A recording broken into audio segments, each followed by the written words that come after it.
Si buscáramos el significado de la densa niebla que cubría Europa hacia el final del primer cuarto del siglo V después de Cristo, nos encontraríamos con la silueta de un imperio romano luchando por sobrevivir contra las destructivas olas de tribus germánicas, dejando atrás sus días gloriosos.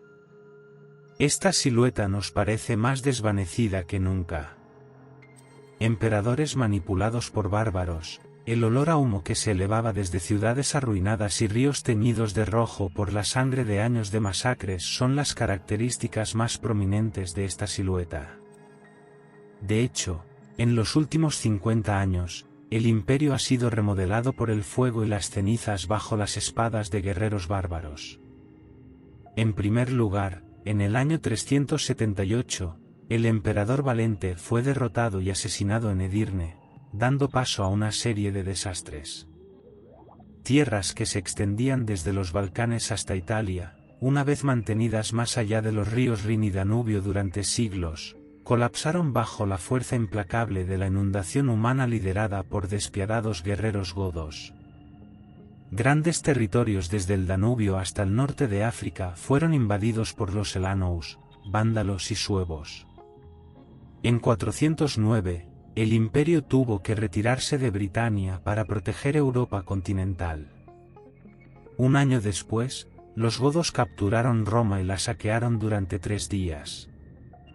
La caída de la ciudad sagrada pronto daría lugar al brote del miedo en los corazones de las personas. El horror y la ansiedad se volvieron palpables en todo el imperio. Ciudades y pueblos comenzaron a ser abandonados. Una chispa se encendió en el este con el movimiento de los hunos, convirtiéndose en una espiral devastadora de fuego que engulló toda Europa. Crónicas de la Iglesia y diarios personales rebosaban de oraciones anhelando el fin de estos desastres que convirtieron a Europa en cenizas. Sin embargo, los autores de estas líneas no eran conscientes de que lo que había sucedido hasta ahora era solo el comienzo. Pronto, susurros de una oscura leyenda comenzaron a llegar a oídos de la gente. Las aterradoras historias que se contaban dieron vida a las semillas de un nuevo miedo. La Iglesia lo llamaba el látigo de Dios. Pronto, se hizo popular entre los romanos. Los hunos, como expresión de su compasión, lo nombraron Atila, que significa pequeño padre en su idioma. Este nombre pronto se convertiría en un motivo indispensable en las historias de horror de la época. Porque cuando el látigo de Dios fue arrojado sobre Europa, todas las catástrofes experimentadas hasta ahora serían un mero anhelo por una madre agradable. Atila era hijo de Munku, miembro del clan Tulú. Su padre murió cuando aún era un niño, y él y su hermano Bleda fueron criados por su tío Rua. Las fuentes de la época son bastante silenciosas sobre su infancia y juventud. Por lo tanto, las actividades de Atila durante este periodo están ocultas tras una oscuridad incierta. Sin embargo, considerando que provenía del importante clan Tulú, no es exagerado pensar que fue criado como el futuro gobernante. Fuentes de la época indican que se unió al Consejo de Guerra I a una edad temprana. Además, la forma en que fue criado Atila era bastante diferente de la imagen bárbara en la mente de los romanos. Lo que se dice sobre Atila muestra que tuvo éxito no solo en el barbarismo sino también en la diplomacia. Hablaba tanto latín como gótico con fluidez y elocuencia. Sus habilidades con el arco y la espada eran altas, hasta el punto de que muchas fuentes occidentales de esta época afirmaban que llevaba la espada de Marte, el dios de la guerra. Estos cuentos legendarios pronto darían forma a un mito extraordinario alrededor de Atila. Este mito, moldeado con miedo y terror, comenzó a arraigar en las mentes y corazones de todos los europeos en poco tiempo. Atila se convirtió en una figura similar a un lobo sobrenatural con un rostro velludo, que mató a su hermano por sus ambiciones, cocinó sin piedad y se comió a sus propios hijos, y fue temido en la era de la fuerza bruta y la ira. El proceso que convertiría a Atila de un miembro común de la dinastía en el gobernante de todos los hunos comienza con la muerte repentina de su tío. Poco después, se inician conversaciones de paz con el este de Roma. Atila toma la iniciativa y va él mismo. Lo que sucederá aquí es crucial para su futuro. En ese momento, los hunos eran gobernados por sus tíos, y su hermano era otro socio en el trono. Sin embargo, Atila debe tener éxito en estas negociaciones a toda costa, ya que el este de Roma está gobernado por su tío. Cuando llega el enviado romano, Atila no queda complacido con la vista que encuentra.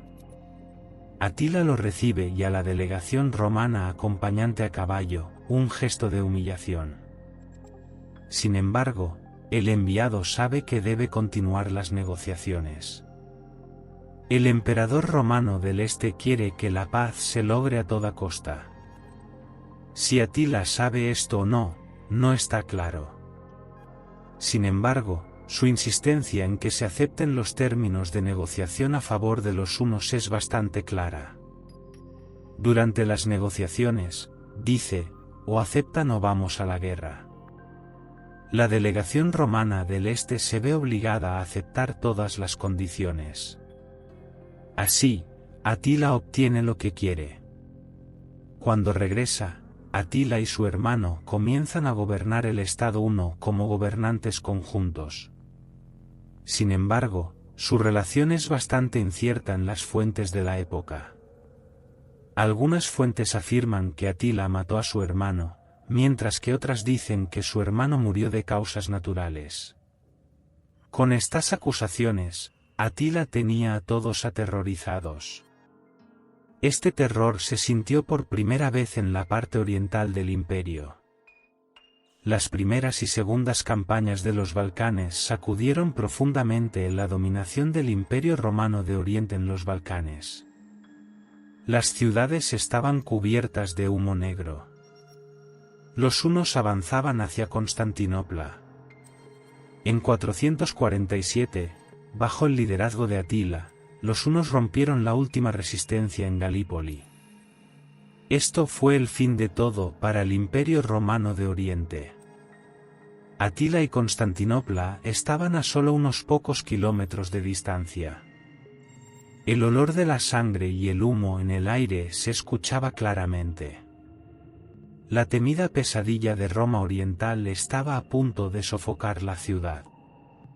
Sin embargo, justo cuando estaba a punto de capturar la ciudad, las negociaciones de paz se concluyeron positivamente.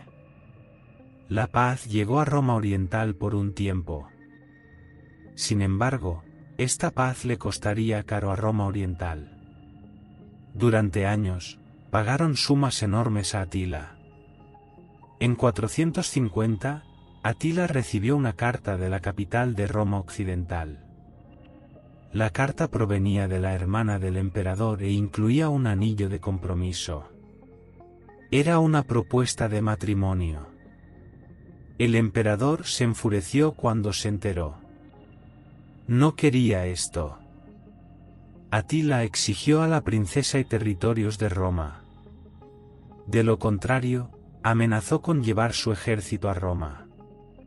Así, desató el caos en Europa. Algunas fuentes afirmaban que su ejército superaba el 500.000. Avanzó hacia el corazón de Europa, llegando hasta Bélgica.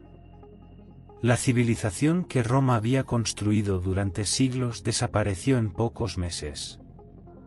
Atila se dirigía hacia París. Sin embargo, fue detenido por Flavio, uno de los últimos grandes comandantes de Roma, y el rey Godó.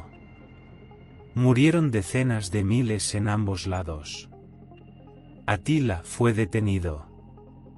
Un año después, se volvió hacia Europa nuevamente.